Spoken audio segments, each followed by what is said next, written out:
Hey, Christina. Hi, Sydney. How are you? I'm doing okay. Where are you recording from today?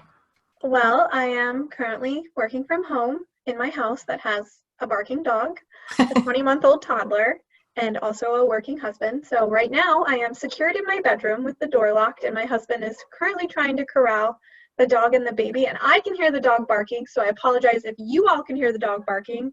That is just the That's state of just things life. here. Yeah, It's just that's life. that's just it's just real life. And honestly, it adds a little bit of audio interest in the background. I am also secured in my own home with my husband, who will probably serenade us shortly with some piano practice, and that's going to be pretty fun. I feel like this is just the new reality, but the exciting part about this is even though this looks a little bit different from what we had originally envisioned, I'm still really excited to talk to you today about our Sora Sweet Reads campaign, how it's a little bit different, and how it's actually kind of perfect for these strange and troubling times. So I'm going to ask you just a couple questions about it. I'd love to know a little bit about how the program originated, what it was supposed to be, what it is now, and some of the differences we can expect. Absolutely. So Sora Sweet Reads was originally our Overdrive Summer Reading Program, set to run June 10th through the end of July.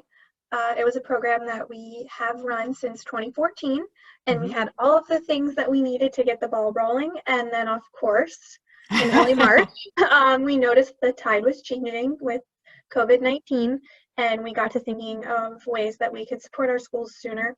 And we Mhm. reached out to the publishers who had already agreed to support our summer reading program, and they very wonderfully accepted and extended their lending contracts with us to start as early as April 15th and run through the end of July as originally scheduled. And we realized that summer reading did not quite make sense in that model, but we like the idea of the ice cream and the idea of it being this kind of fun, Yes. relaxing activity. And what's more fun and relaxing than eating ice cream? So Soar Sweet Reads was born, Right.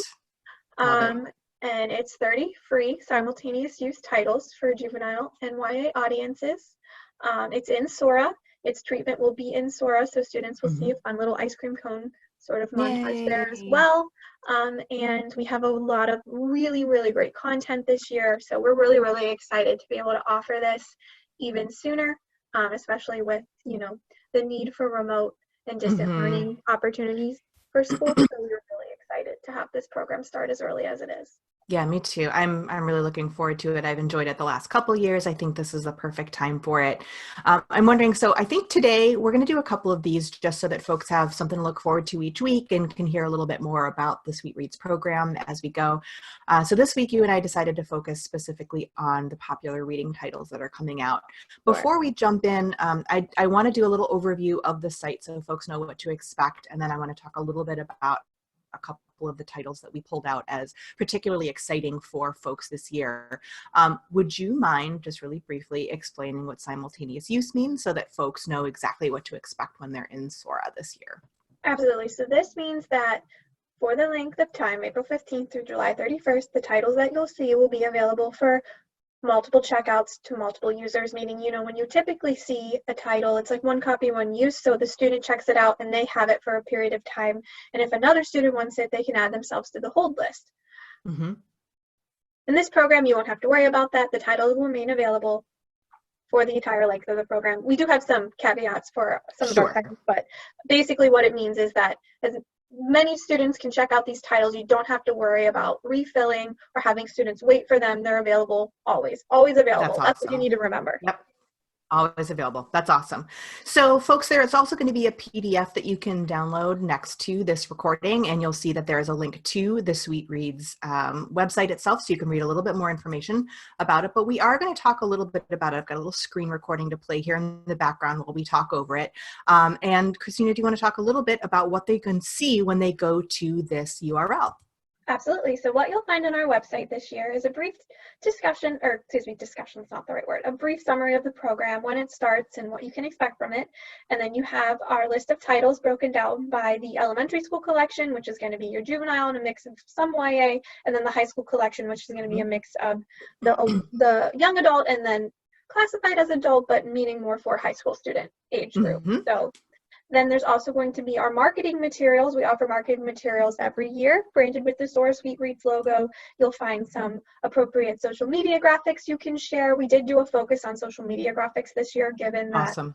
a lot of schools are doing the remote learning, but there is a couple print options, and then we have some student worksheets, a letter home to parents, a staff memo. So there's a lot of really great stuff in our marketing kit. And soon to be added, we will have a Spanish version of our marketing materials as well to support those audiences. Yeah, I know we've been getting a lot of requests for languages other than English, so that's really, really helpful. I love the fact that the marketing team always puts together some stuff so folks don't have to reinvent the wheel with all this. Absolutely. We don't want anyone to feel like they have to scramble to come up with stuff. We've done all the work for you.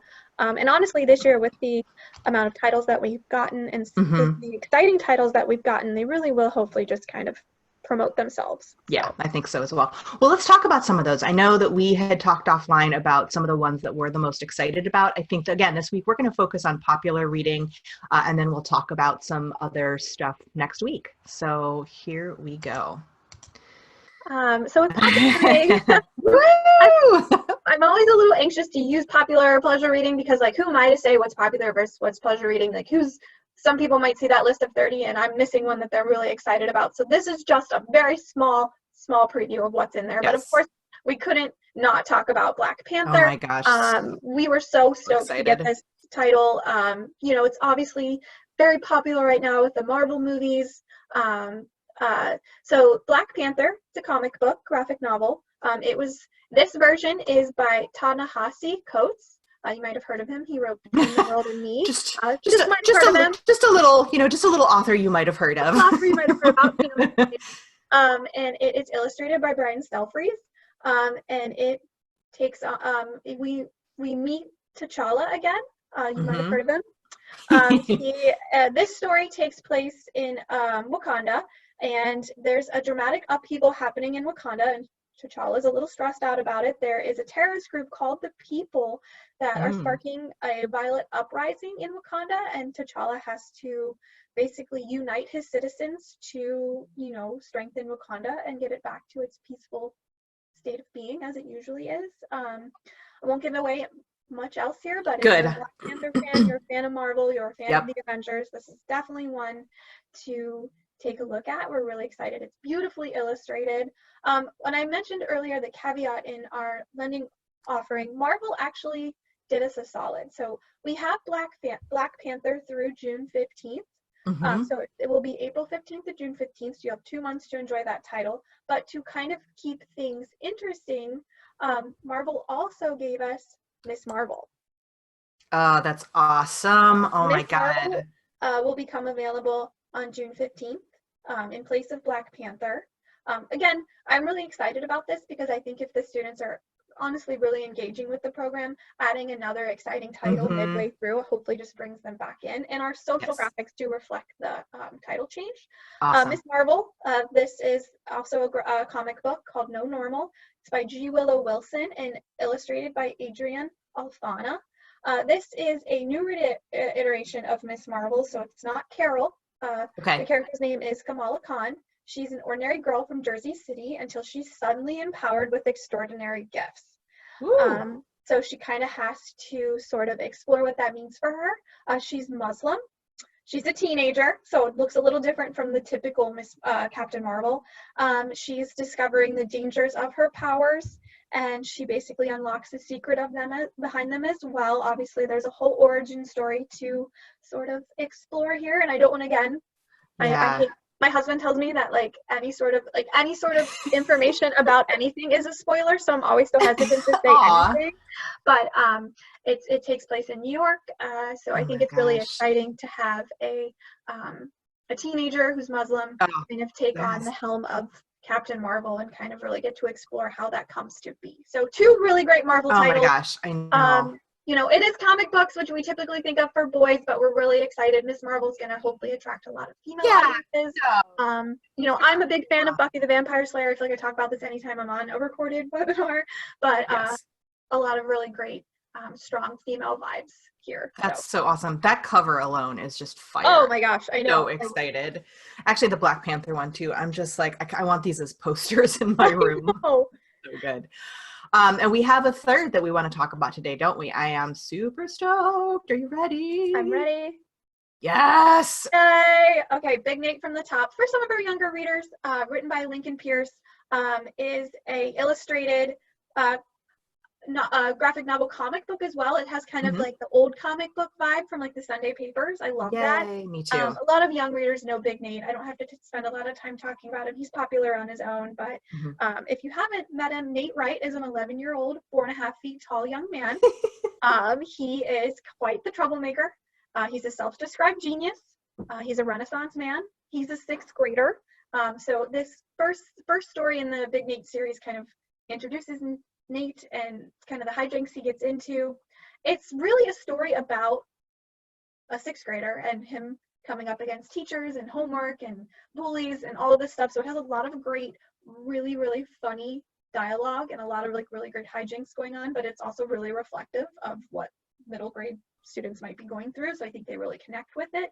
And we were super excited to get this title.